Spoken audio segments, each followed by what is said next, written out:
Hello, everyone, and welcome to the Where Does It Come From podcast. Today, I've got with me Sian Conway-Wood. Hello, Sian. Hi, Jo. And we're going to be talking about the important question, when does marketing turn into greenwashing? So first of all, I'll let Sian tell you a little bit about herself. She's got an amazing background. Off you go, Sian. Thanks, Jo. Well, it's great to be here, and I love your new podcast. This is all very exciting. I'm Sian, and I'm the founder of Ethical Hour. My background is in marketing, funnily enough, as that's the topic for today. I started off in the corporate marketing world, kind of by accident, really. Long story short, was working with startup businesses on an accelerator program at a university. So I know a lot of us have been through accelerators. Jo, you and I have been on one recently with NatWest Bank. They're basically programs that are designed to help small businesses start and grow. Some of them are about getting funding, others are about kind of branding, development, product development, all of those kind of things that go into building a business. And the thing that I really loved in that was the branding and the marketing and how do you reach your customers. I didn't have a degree in marketing or anything like that. I'd just done one module of it at university, but that was the thing that I really loved and really kind of got into with the startups. So when that contract came to an end, because that was a fixed term contract, I then went on to go into the corporate marketing world and kind of work my way up in that. But along the way, alongside that, was getting very interested in kind of ethical fashion, just living a bit more sustainably, making kind of better choices in my own purchases and things. And had an experience when I went out to Cambodia, which was really a light bulb moment around ethical fashion. And kind of long story short, I realized that the label of some trousers that I was wearing that were from a fast fashion retailer said made in Cambodia while I was out there. And I'd kind of met artisans making fabric and doing silk weaving and things. And it was just that moment really of, your brand name, where did these come from? Who made these? And it was the first time I'd ever connected to the fact that a person was making my clothes and what had that person been paid and things like that. So when I came back, I started to really connect with people online. I met you and a lot of other Ethical Hour members and started the Twitter chat, and we kind of get together every week, and we still do now, to discuss these issues and to learn from each other. And what I do now really grew from there, which is kind of turning my attention to ethical marketing, because along that journey I just realized that we're being sold all this stuff, sustainable or not, through manipulative marketing techniques and things that keep us over consuming. And actually my role in that as a marketer isn't passive. It is, I am involved in that. So I decided that I wanted to start working with small ethical brands instead. And that's the long roundabout route that I took into self-employment and starting my community and working with ethical brands. That's so interesting. And yes, as you say, we met, I don't know, it must be 5 years ago, something like that, Yeah. which is because we both share that passion for sort of ethical living and educating people. For me, it's more about transparency, and yours is about sort of the marketing side of things. But I think it's been really interesting relationship, how we've learned from each other over the years. So it's very valuable. Just all to say, for those people who don't know who I am and why I'm even talking to Sian, I'm Jo Salter, the founder of the ethical business Where Does It Come From, which is all about transparency. We work with businesses basically to help them migrate their supply chains for textiles like bags, t-shirts, shirts, all sorts of things like that. And we also have a retail arm. So you can find us at wheredoesitcomefrom.co.uk. Quick plug. And Sian has really helped me over the years with building up the marketing for the brand, because it's one of those things, I'm sure there's lots of us who have an idea for a brand, especially an ethical brand, and we think this is a fabulous idea. And for me, it was, I woke up in the night one night and thought, I can't find out who made the clothes that my family are wearing, so I'll set up a business to do that. It'll be really easy. And that bit was hard, but then it's not half as hard as then getting the message out there into the world that you're there, getting customers to buy from you. If you're not a marketeer, as I am definitely not, you don't understand the triggers that you need for people to actually trust you enough to part with their money and buy products from you. And we're lucky enough now to have a reasonably large audience, but these bigger brands, nothing on these bigger brands and how much audience they have. So That's really interesting background from you. Thank you, Sian. I suppose the question is next is, we've noticed that a lot of brands, you and I talk about this a lot of the larger brands have started marketing their goods towards ethical consumers. So why do you think they've started doing that?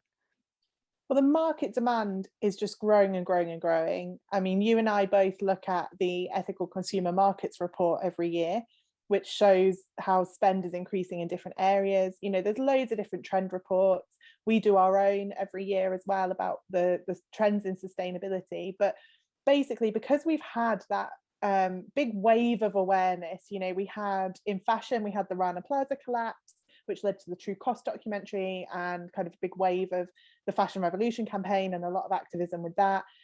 In the UK, we had Blue Planet 2, which had the same impact for plastics and probably even more widespread than that. You know, we've got campaigners like Greta Thunberg, we've got the climate strikes, all of this stuff going on that's really brought the climate conversation into the mainstream media. And the media is such a big influence on the general public and their opinions and their purchasing decisions. So that wave of awareness then kind of moves people on to being interested in that issue and having a desire to change it. And that is the IDA model, which is a really fundamental part of marketing, which is awareness, interest, and desire. Kind of the journey we go on when we're buying. And because now so many people want to live more sustainably, are becoming more conscious of their choices and are going on that journey, I think there was a stat in Forbes last year or the year before that was 77% of people are wanting to be sustainable. And you know, there's so many of these stats around the amount of people that think that brands should be helping them do that, that think legislation should be there, which it absolutely should, but people are really starting to make those changes, which means that that's how they're spending their money now. So brands are seeing that as an opportunity to make more money and to break into those spaces and to meet consumer demand. But obviously there is a varying scale as to how much they are really committing to that and meeting that demand in a sustainable way, and how much they're doing what's called greenwashing, which obviously we're going to talk about today. Yes, exactly. I always found it a bit of a chicken and egg thing, because I started, where does it come from? We started work on it in 2012, and back then there was nothing in the media at all about the ethics behind things.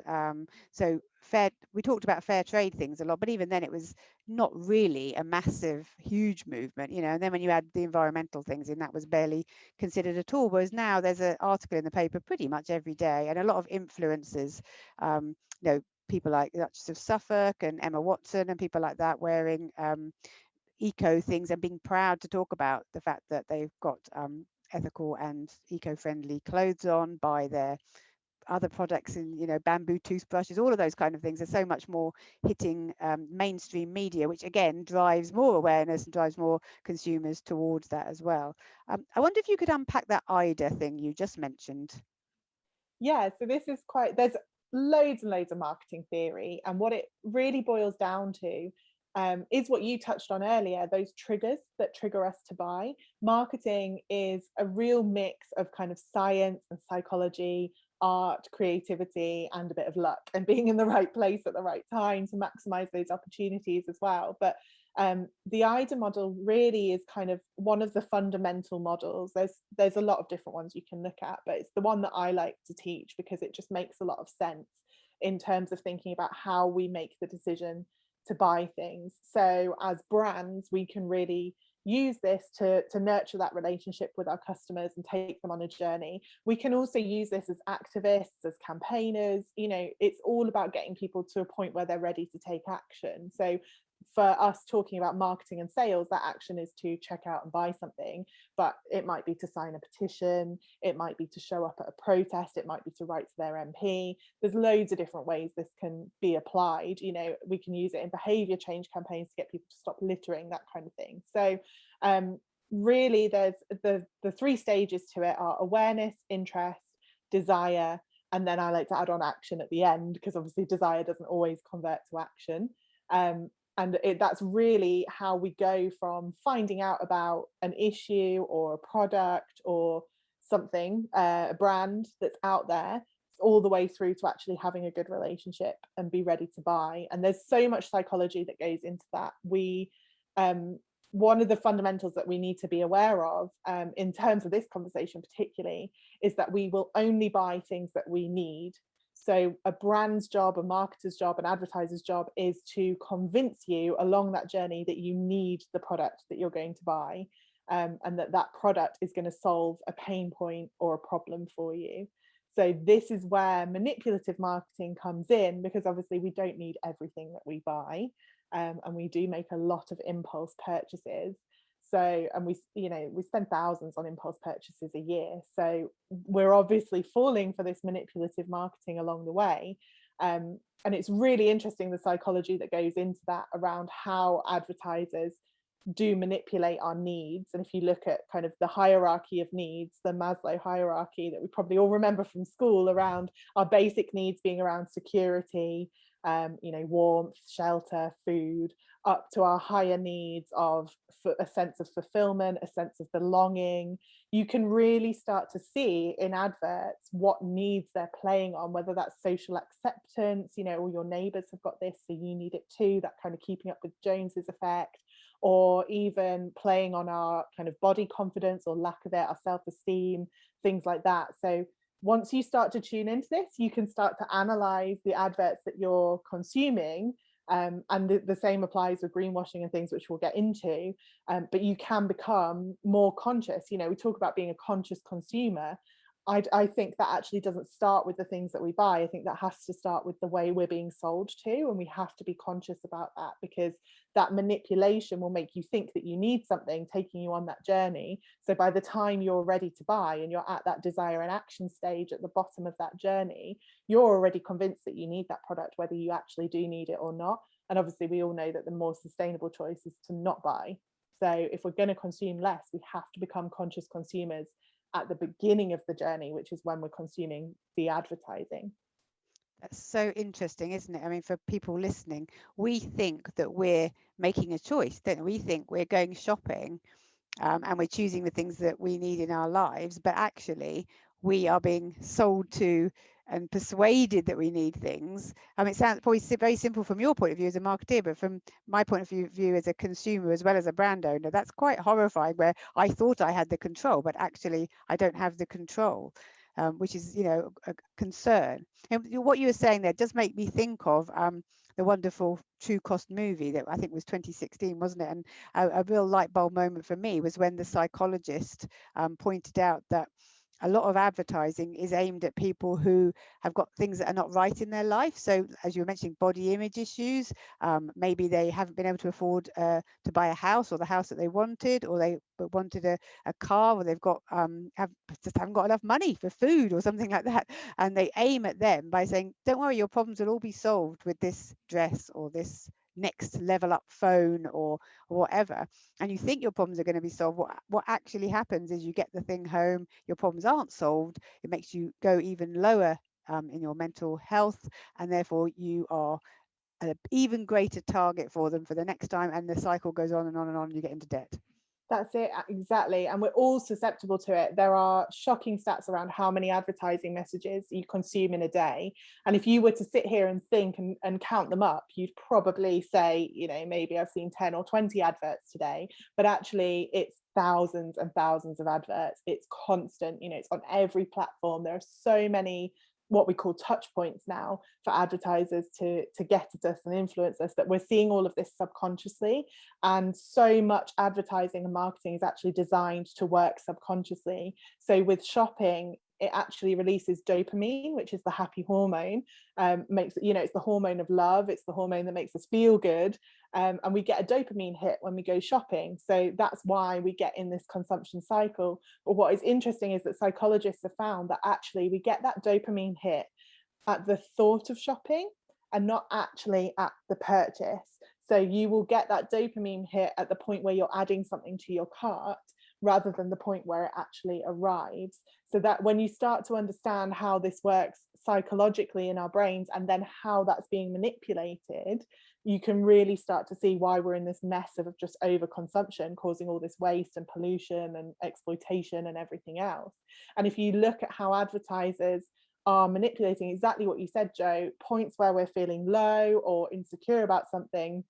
I mean, at the moment, we're going through lockdown easing in the UK because obviously we're in COVID times, and we're just coming out of lockdown. And so many brands are positioning it as, you know, buy this new car so you can get out and see your family and friends, buy this new dress because you've got nothing to wear to, you know, that event that you're going to. You can't be seen in the same outfit twice, and now you're going to be going to all these social events. Like literally every product, if you put the radio on, you listen to the adverts, if you look at the adverts in your social media feed, they're all playing on lockdown ending, which when you think about it, will be causing a lot of subconscious anxiety for many of us, because, you know, we've been in lockdown, there's still a pandemic going on, we will be feeling worried about that. People may have struggled financially during these times, you know, there's a lot going on there emotionally, but they're playing on it that this will make you feel good about lockdown ending. You deserve this treat because you made it through lockdown. You need this new outfit because you're going to go and see people and you want to feel good and look good, and you're going to get that dopamine hit from buying this thing until it arrives, then you'll be on to the next purchase. That's interesting you say that. I mean, it was making me think about the abandoned cart problem, that as a business that we find that a lot of people get the pleasure of putting the item in the cart, so maybe that gives them the pleasure and they don't then follow through and buy the item, so maybe they've had their dopamine hit. And the other thing is young people in particular, I'm not ageist at all, you know, but people who buy a lot of clothes and buy lots of different sizes and then send quite a lot of it back again to the brand. And I don't know if you remember a few years back when you and I were on Radio 5 Live, we were interviewed, weren't we? And I remember the interviewer saying to us, oh, my daughters have cars coming up all the time delivering clothes, and then they send most of it back. So maybe that's an accepted business way of behaving, that loads of things get sent back because of people get that dopamine hit from buying it, but they don't actually want it and they send it back. But the problem is, as you and I both know, a lot of that stock is then destroyed. Absolutely. And what's interesting about that, we as humans, we experience loss aversion. So when you're making a purchasing decision, you are weighing up what you're going to be losing in that purchase, which is obviously the money. So the brand needs to convince you that it's worth the money and that the gain that you're getting from the product is bigger than the loss of the money. But also there is loss aversion when you're physically shopping, long distant memory for many of us in lockdown, I'm sure, but psychologists have found that if you touch an item, you are much more likely to buy it. You build that connection with it, and the longer that you carry it around a store, the more attached you become to it psychologically, and so you then experience loss aversion at the idea of putting it down and not buying it. So there was some research done into shopping carts, shopping trolleys, like physical ones, not the digital ones that we're all used to, that when they are double the size, spend in store goes up by 40%, because we don't like to push an empty trolley around, because that is triggering us into loss aversion, that we haven't got anything and we're missing out. It's our fear of missing out. So we want to fill that trolley, and then we push things around. Obviously there's more space to put more stuff in there, and then we push it around the store. The stores are very cleverly designed to keep us in there for a long time. You know, they use techniques that the casinos in Las Vegas use to keep you gambling. It's all so psychological. And then you push it around for a long time, and then you don't want to lose it, so you go and check out, and then you're bombarded at the checkout with impulse purchases, and your spend goes up. And you're not free from that online as well. Like, there's a lot of the same marketing techniques that have gone into working that out are being applied online to especially places like Amazon that really are working on this overconsumption model. But interestingly, with the returns, that is an accepted business model, and they almost want you to do that. They encourage you to do that, because as much as people are returning lots of clothes, and unfortunately it is getting destroyed, you know, it's not getting resold, but that's kept very quiet because we think it's being resold and we think it's guilt-free to buy and return. They actually want us to buy in bulk, because we're unlikely to go to the effort of returning it, because we've paid a very cheap price for this fast fashion. It's arrived, we've touched it, we've felt it, we've built that connection to it. It actually feels like a loss to send it back, even if we don't want it. So we tend to keep it and hoard it, even if we're not going to wear it. And that's why everyone's wardrobes are overflowing with clothes that we don't wear. But if you look at big retailers, so like ASOS, for example, now have a buy now, pay later sort of system, where you can order the clothes, not pay for them, return what you're not going to buy and then pay for it in 30 days, for example. And there's, you know, things like Klarna where you can buy now, pay later, and schemes like that. So what they're doing with all of these schemes is trying to get us to buy in bulk. So a lot of clothes arrive that we think we're going to return, and we think we're only going to keep one item, but we haven't actually paid for it yet. So there's no loss aversion at the point of purchase, because all we're doing is adding to our cart, getting that dopamine hit, buying these clothes. They arrive, we get that dopamine hit of new stuff arriving, because we love novelty, we love new. Psychologically, that's really appealing to us. And then all the loss aversion comes at that point, because I've touched it, it's mine already. I want to keep it. I don't want to send it back. I don't want the inconvenience of going to the post box, going to the post office, packaging it up, sending it back. And also, I haven't paid for it yet, and that money's going to come out later once I've already forgotten about it. So they're very cleverly using our loss aversion and basically prolonging it in the sales process so that it doesn't interrupt your buying decision and you're encouraged to buy more. That's interesting.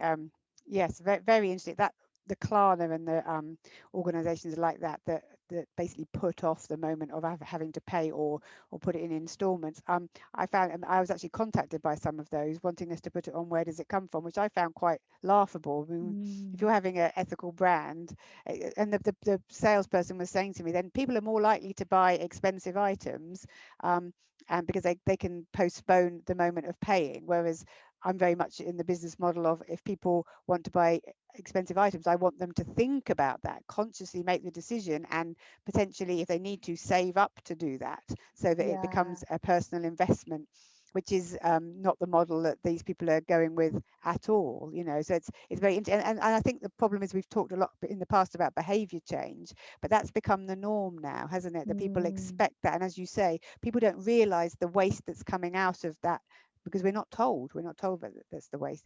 Anyway, we've talked a lot about marketing, and I hope that people listening are now sort of more aware, and I certainly am, of how much we are being manipulated to basically, we might as well just go into a shop and shake out our pockets and just hand over our money while we're in there. But we're being manipulated by a huge number of psychological techniques to spend our money. So if you think you're in control and you go shopping, think again, and perhaps you can spot some of these techniques either online or shopping.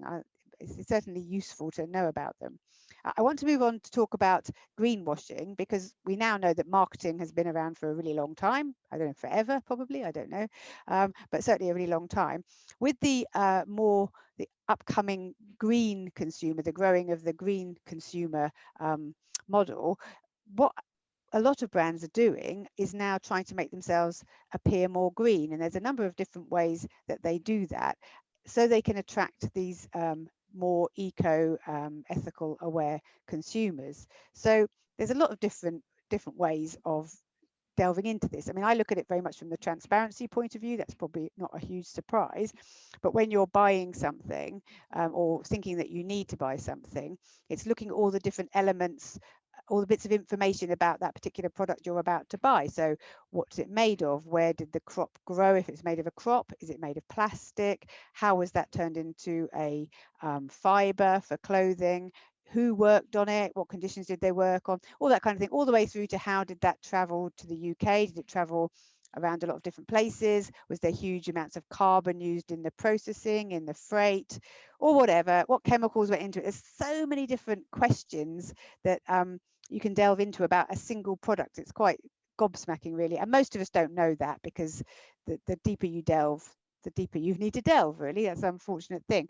But one thing with greenwashing that I'm particularly aware of, and I'd love your thoughts on, is that brands quite often pick just one of the really detailed things that you could do. So, but for example, what the fiber is that the thing is made of, or I don't know, is it being made out of recycled rather than virgin polyester or something like that? But they delve in on that, and all the labels will tell you about that one particular item, but not whether it was in a sweatshop or whether it was air freighted to 4 different countries before it reached the UK.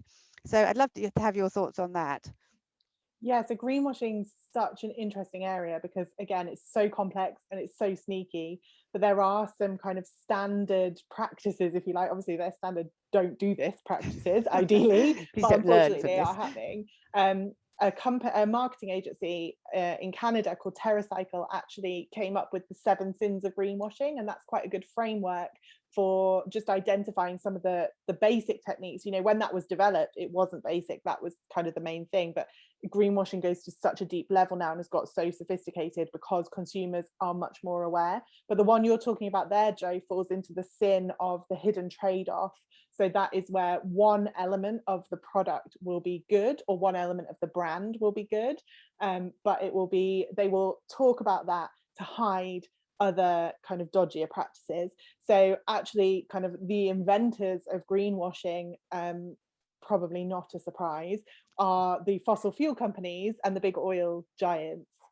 Even the idea of carbon footprints and individual carbon footprints was actually invented as part of a BP, British Petroleum PR campaign. So that was all about pushing responsibility onto the individual so they could carry on with business as usual, obviously making money from very polluting fossil fuels.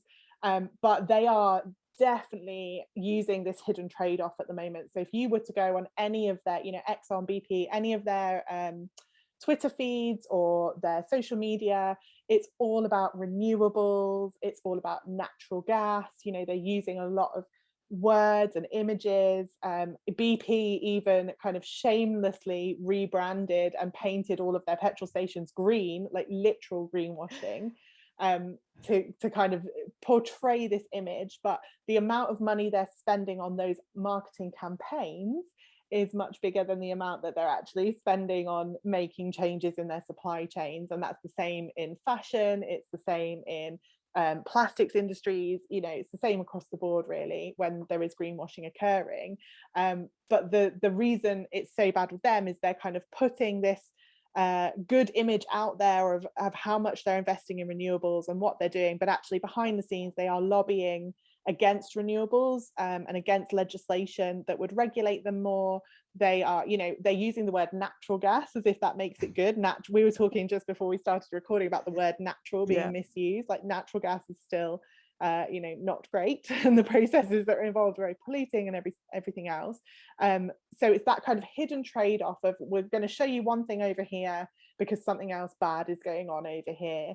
And like you said, in fashion, that can be that, you know, a product is made from recycled materials or organic cotton, but it's made in a sweatshop as a result of exploitation. So that's that hidden trade-off there. And I think what people don't realize is that a lot of these fast fashion brands have their conscious collections where they are kind of, you know, making moves into sustainable materials. Maybe they're doing take back schemes and they're starting to embed some circular economy principles in there, but they're still, those clothes are still made in the same factories. There's still not the transparency in those supply chains.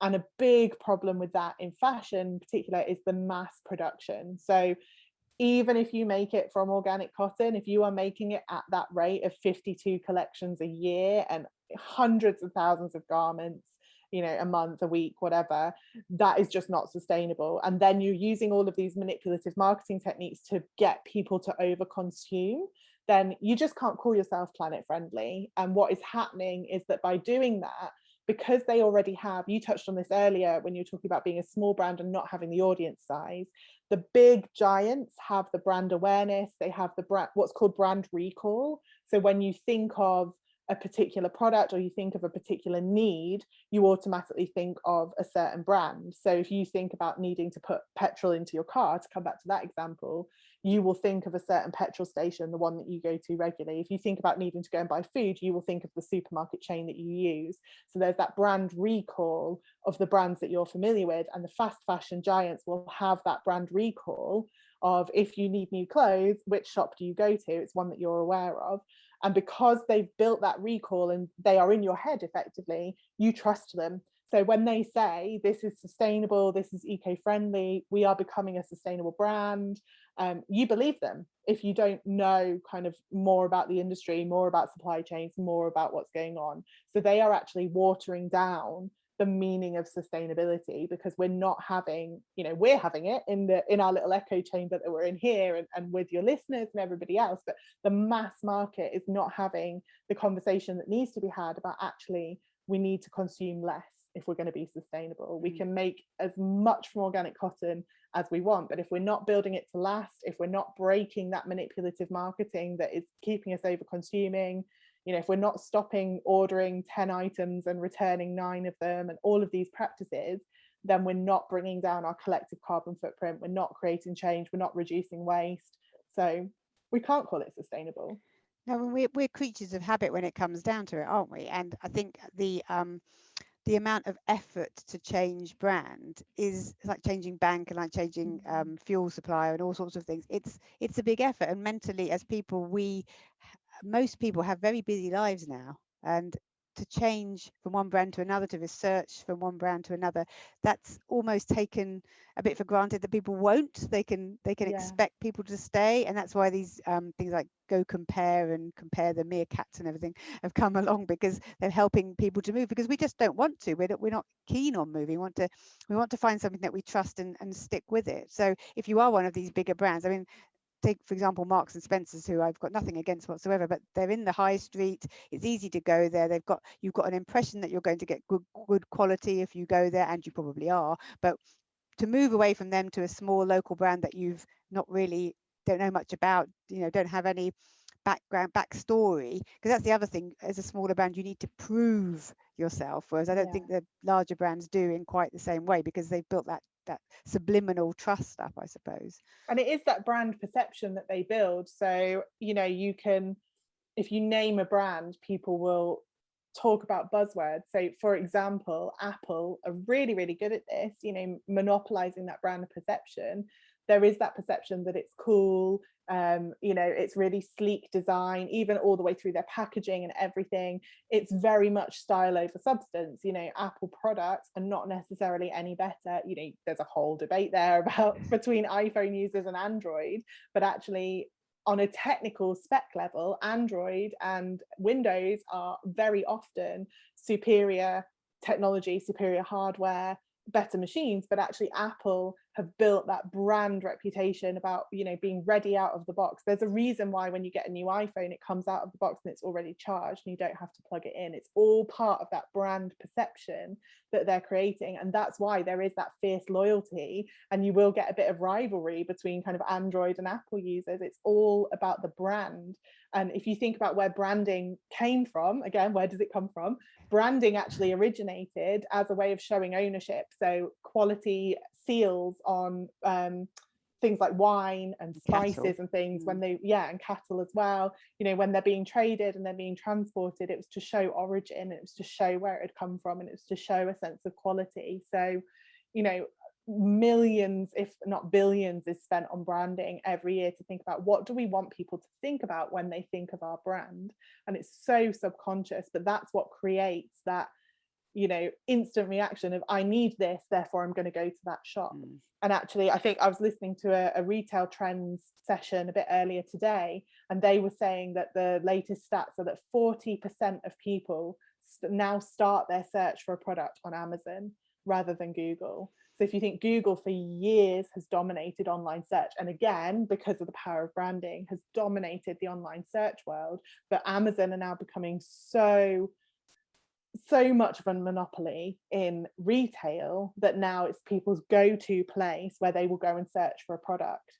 It's very interesting, that, isn't it? Because again, that's taking the pain away, isn't it? I mean, we've talked about this before, but people have they believe that they need to have their life as easy as possible because they're so busy. So somewhere like Amazon, if you're going to an event, whenever we actually get to go to events again, and you believe you need a new outfit, a wedding or something like that, it used to be that you would have that designed you know, you'd have that design in mind maybe for a few months, you'd save up, you'd shop around, you'd think about where you're going to go, and that would almost be part of the pleasure, would be preparing yourself and choosing and getting that right. Now I was interviewed about this the other day, and I said I think that's part of the pleasure of it, and the interviewer said no, because the fashion might have changed by the time you get there. You want to have the latest thing. The beauty of brands like Amazon is that basically you can order it the week before, even a few days before, and it will arrive in time for your big event, and you're guaranteed.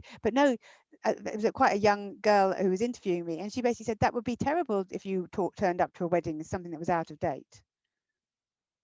Yeah, this is the problem, isn't it? And Amazon are just, you know, they're one brand, but they're such a giant, and they are the biggest fashion retailer now. They've overtaken Walmart in the US to be the biggest fashion retailer in the US. So, you know, you can't deny the power that they have and the way that is influencing our shopping behaviors. And when you start to dig into the way that Amazon is built, you know, it's all about convenience. You can get same day delivery on some things depending on where you live in the world, you know, how close you are to a distribution center and things. But in most places now, you can order something, we could order it now and it would be here by kind of 10, 11 o'clock tomorrow morning.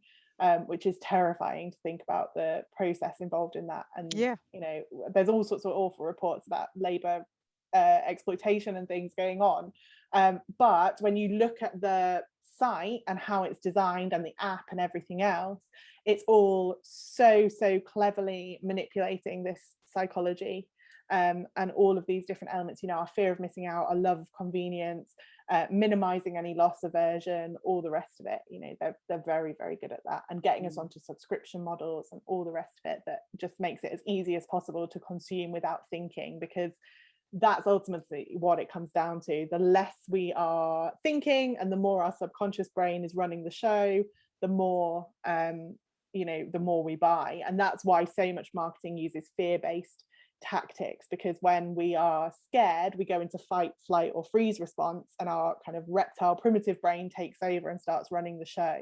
So most marketing and advertising will be designed to put you into that response and then convince you that the thing that will make you safe is to buy this thing.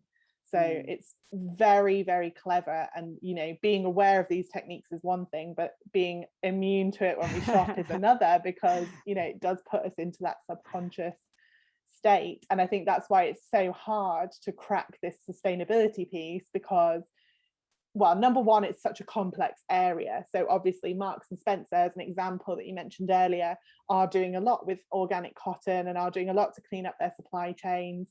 And then there's an argument in the sustainability sector about, well, you know, can any big brand really be sustainable? They need to be talking about degrowth, they need to be producing less, but is it a good thing that they're doing something? You know, there's that whole debate about, is that good or is it not, and how good is it, and how much airspace should they have? But then there's also this question of when we think about sustainability, it's going to have that brand effect, that we are going to think of these brands that are really publicizing their sustainability initiatives, whether those initiatives are good or not, whether they are sustainable or not. They've already got the brand trust, they've already got the knowledge and the ability and the creative teams and everything else to be able to apply these psychological techniques to the sustainability message, and they are going to dominate what we think of as sustainable. So, you know, if it is a conscious collection, we are going to think, oh, that must be better because that brand told me so and I believe them, I'm loyal to that brand.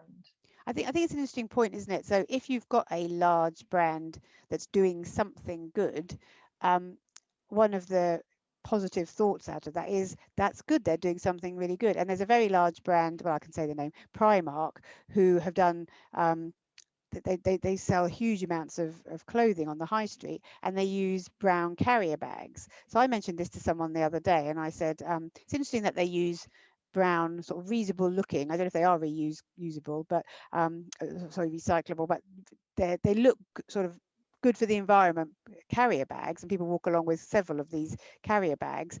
And they said, well, isn't it good that they're actually doing that? They might be doing lots of other wrong things, but they are doing some, I say wrong is a bit judgmental. By that I mean they're doing a lot of overconsumption activities and sweatshop production, but they are doing these, they're saving a huge amount of plastic carrier bags from landfill. So there is an element, and the same with the H&M type conscious collection, they might be doing a huge amount of production of non-known about sustainable cotton type clothing, but they also do have they're using some organic cotton. Isn't that a good thing? So that is an interesting dilemma, I think, for the consumer, for us as customers, because you're thinking, well, it's not as bad as blah, they are better than that. So it's tricky, isn't it? Yeah, and everything is so carefully designed. So the fact that those bags are brown paper will not be an accident. That will be very carefully considered, so that when you come out of Primark with 10 of them, you don't think that you've done something bad for the planet. You don't think that you've got this huge amount of clothing.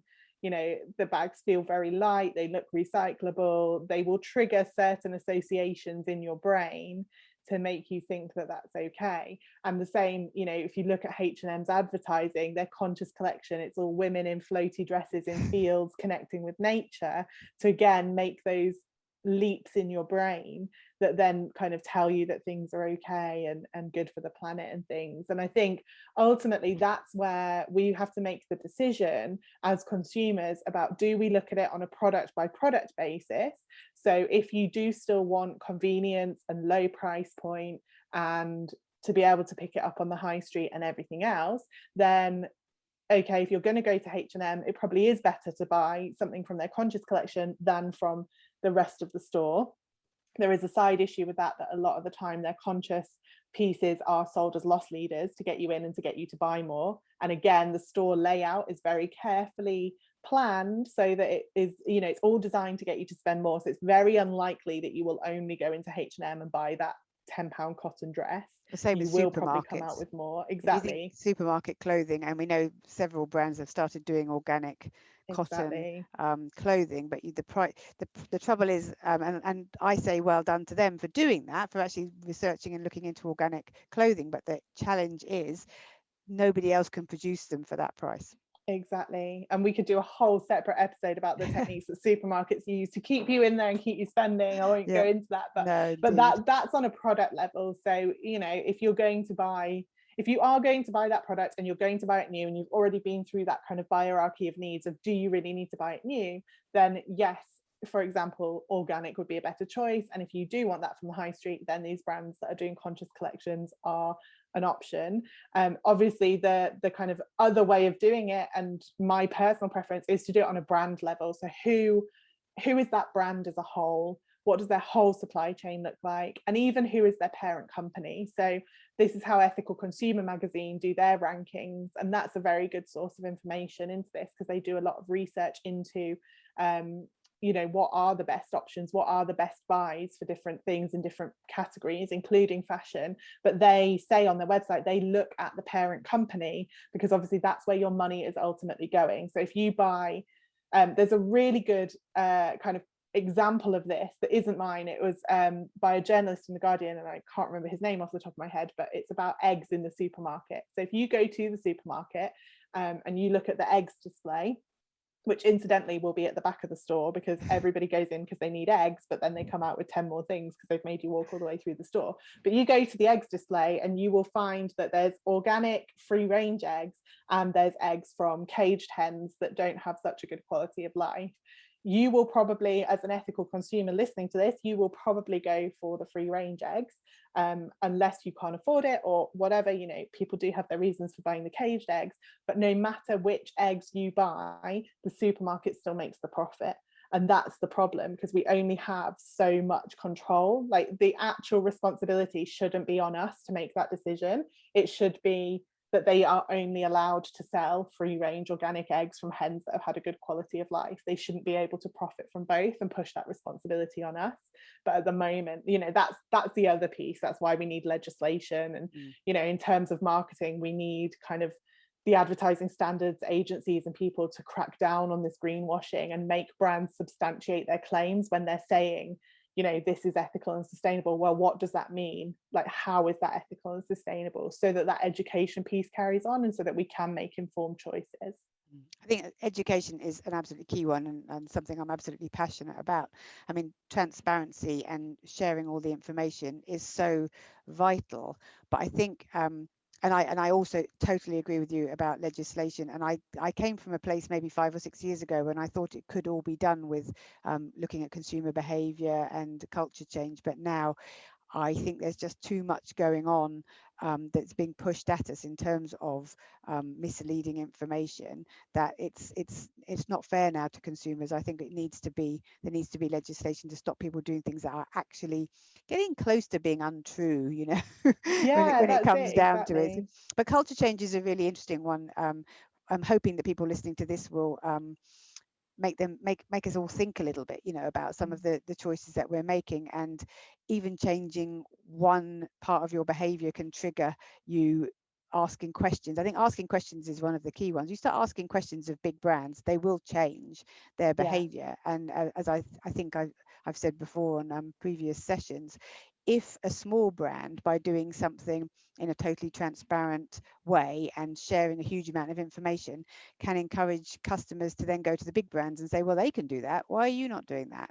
Then that's an amazing role to have as a sort of leading brand, and one that I hope we're one of the many brands that do that. But culture change it's a really difficult topic. We could probably do a whole other session on that, so we won't delve too far into it. Now, I'm sure I'm not the only one who's listening to this who would love you to delve a bit more into some of the other 7 sins of greenwashing, if you're happy to. Yeah, so where do we start? I mean, you can use this as like a little bingo card when you Yeah, go around the shops. good idea. Another one that really we've touched on there that is really annoying is vagueness. So, is just saying this is sustainable, but not giving that specifics about how is it sustainable. So that links into the transparency piece, doesn't it? So if you're going to claim that this is a good example of this is actually the supermarkets on their prepackaged sandwiches are very keen at the moment on putting 70% less plastic. Well, less than what? Yeah. And what do I do with that plastic, and where does that go? So that kind of vagueness, and again it just appeals to that subconscious kind of brain. And the other one that links to that is the worshipping of false labels. So this is terms like natural, biodegradable is a really good one. It's a relatively meaningless term, again, because there's no regulation around what it actually means. If you think about natural, loads and loads of things are natural. Arsenic is a natural thing, but I wouldn't want it in my skincare. So but when we see that label natural on some skincare, for example, products, and we see nice leafy packaging, we think, oh yeah, that's good, I'll buy that. But it doesn't necessarily mean there's no kind of chemical processing and things involved in that. Biodegradable is the other one, and compostable are the two kind of really big buzzwords at the moment in the plastic space in particular, now that we all want to reduce our plastic footprint. Compostable, the questions you need to be asking are, can it go in my home compost? Because obviously not many of us have access to industrial compost. Sometimes they need to be composted with heat that we can't achieve at home. And if your city or town or local community doesn't have that facility, and that isn't part of your waste collection, then it's going to end up in landfill and it's not going to break down. Biodegradable just means that there's no time limit on that by regulation. So technically everything will break down eventually. So technically everything is biodegradable. Obviously for plastics, it will break down into microplastic, but they are still allowed to call it biodegradable if it will break down. So you need to be asking, what is the time scale that it will break down? And the other, for both of them, the other crucial thing to ask, particularly on things like face wipes, baby wipes, things like that, is, has it been landfill tested? Because often the conditions in landfill are such that things won't break down, even if they would break down, if you were to bury it in the garden, for example.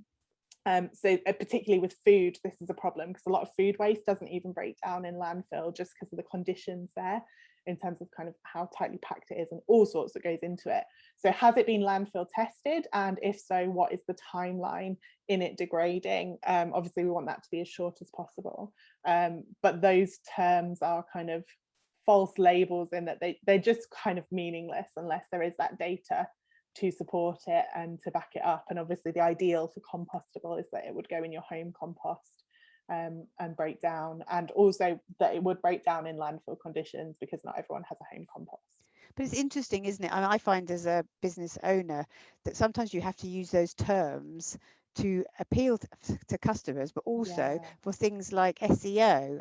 So for people who don't know, when your search engine, when you type something into a search engine and you get matched up with a website, that is because there's words on that website that correspond to that. So you end up using things like sustainable, natural, whatever, because that's what customers are going to be typing in. And then every now and again, sustainable is a really good one. At the moment, there's a backlash against the word sustainable, and we're all starting to use the word regenerative, which makes me smart, because regenerative has a definite meaning, but after a while, you're going to find everyone's calling everything regenerative. So look out for that one. Yeah, that's it. And these terms do get kind of taken on, and green as well, and all sorts. It all gets taken on. Yeah, exactly. So we do have to be really careful. So it is, I think the more we can learn to spot these tactics that are used, then the better, really. I'm just trying to think what other ones are good to talk about, because we could just talk all day about these tactics. I think made in is a good one, isn't it? So at the moment there's a big push to made in the UK, made in Britain, made in England, whatever you want to call it. And I was talking to someone about this morning, because I've always had a bit of a, Sian will go, oh no, here she goes again, but I always bang on about the fact that cotton products are often called made in the UK when they can't possibly be, because we don't grow any cotton in the UK. So that's one simple one. But I was talking to someone this morning who's a textile designer, and he was going even further than that, is that some of the substances that are used for dyes and some of the printing chemicals and things, they all come from all over the place. And if people genuinely think they make their own clothes, or their clothes are made locally, there are so many parts of them that are just not. Yeah, definitely. The other good one to look out for is irrelevance. So making or kind of highlighting eco features or good features of products, but that are completely irrelevant. So an example of this is in the US, by law, baby bottles, plastic bottles, have to be BPA free. BPA is a chemical that has been linked to certain types of cancer. So by law, they have to be BPA free, but a lot of baby bottle brands will advertise their products as BPA free, as if that's a selling point. But by default, they all have to be BPA free. So that's another one to look out for. And there's also, as much as we've got that hidden trade-off that we talked about, there's also the kind of lesser of two evils approach, where you will use these buzzwords to get people's attention. But because we're in that, I'm busy, you're speaking to my subconscious, I'm not really thinking about the messaging that I'm being given, we're not going to question it. So we're not going to look into that. So an example of this, I think in 2008, 2009, the budget airline EasyJet started claiming in all their adverts that they were, this percentage less carbon dioxide emitted than other flights on this route. And the problem with that was the way they were breaking that down per passenger and things, and it ended up they actually got in trouble with the Advertising Standards Agency for misleading people because of the way that they were promoting that. And it's almost like saying advertising cigarettes as organic because it's organic tobacco. Like, it's still going to cause cancer, right? So it's the lesser of two evils, but actually it's not good. But we look for words like organic, we look for words like green, we look for at the moment we're all so hot on net zero, carbon offsetting, tree planting, everything else, but obviously they're very complex issues. And there's issues about the price of carbon, the price that people are paying to offset, and it not being valued correctly. There's issues with tree planting about, are those trees going to reach maturity? Are they promoting biodiversity? Are Indigenous people being kicked off land so that trees can be planted on it? All of these things, it does get so overwhelming when you start thinking about it as a consumer, because you have to think about all these things. And I think that's where we really need that legislation, that regulation, so that the burden of proof isn't on us. Yeah, I think that's so right. And in fact, hasn't there been some big brands recently called out for legally called out for greenwashing as well, and misleading customers, which is a nice change.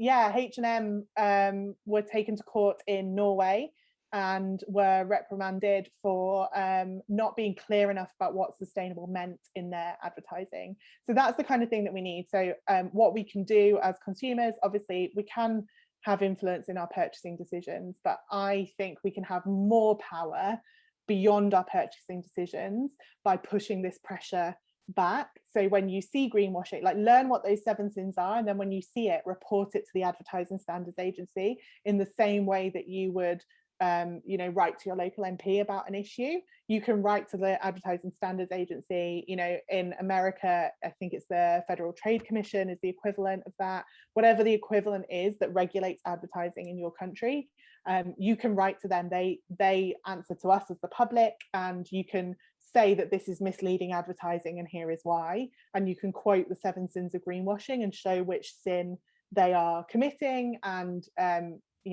take it that way. And the more we do that, the more we will create that critical mass that will then demand the legislation. So that's something that we can all do. And the other thing you can do is start to learn some of these techniques, so that when you shop, you are a conscious consumer, in that you are thinking, why do I think that I need this?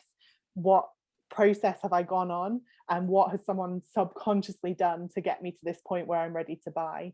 So it's kind of a layer deeper than what a lot of us do, of like, oh, do I really need this? And kind of learning it that way.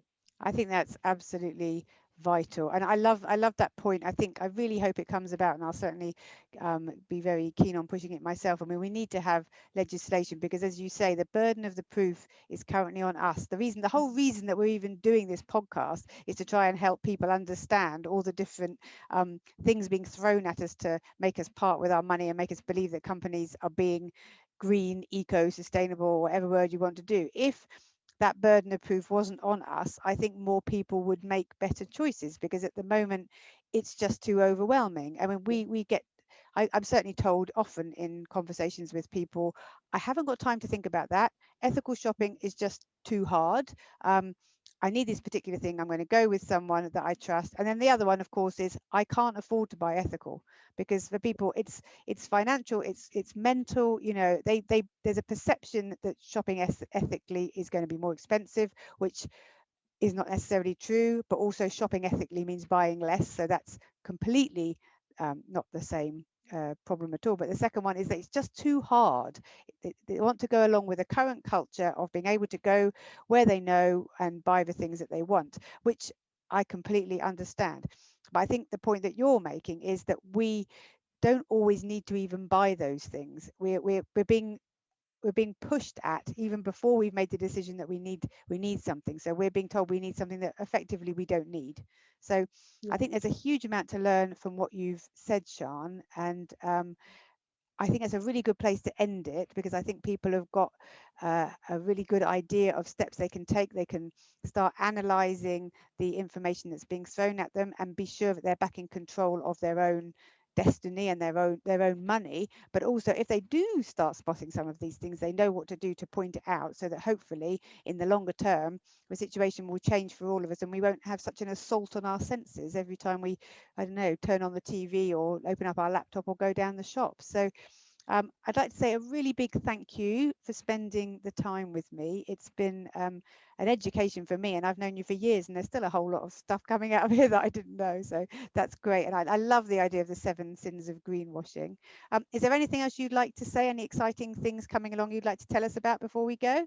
So if you are into all of this stuff and you've enjoyed it, I am writing a book about it at Hooray! the moment, which really digs into the 7 sins. It digs into all of these manipulative techniques, and it's very action focused about what we can do beyond just purchasing to kind of push back and make change. It's not going to be out until next spring, and it doesn't have a title yet, so I can't tell you too much about it. Great marketing from me, but the best way to find out more about my work and the things that I do and when that book comes out is to visit ethicalhour.co.uk, where you can join my mailing list and find out more. And we do have a community full of what we like to call big Y business founders. So not big wide. Big Y. It did correct me, and what was it? I was transcribing it the other day, and it thought that I said big wide. That's a different thing. Big Y business founders who are putting people and planet first. So if that is you, then please do come and join us. We've got an events calendar of industry events. We've got recommendations for podcasts and resources like this one, and we've got loads of training and support. And Jo has been one of our guest experts in there as well. Teaching about the SDGs in your business, and you're coming back in the summer, aren't you, Jo, to do a session on wholesaling. So that's going to be really good. Yep, thank you. Yeah, no, I've been part of Ethical Hour since it started, so I'm a very big, keen Ethical Hour, a big, wide, keen Big, wide, Ethical and Hour keen. business person. So thank you so much for spending the time with us, Sian. If anybody's enjoyed this and they want to find out more, there's going to be more episodes coming every fortnight. There's already episodes on the podcast. You can find us on Apple, Google, and Podbean. It's the Where Does It Come From podcast, hosted by Jo Salter. And thank you so much to Sian Conway-Wood for coming along today. Thank you and Jo. goodbye.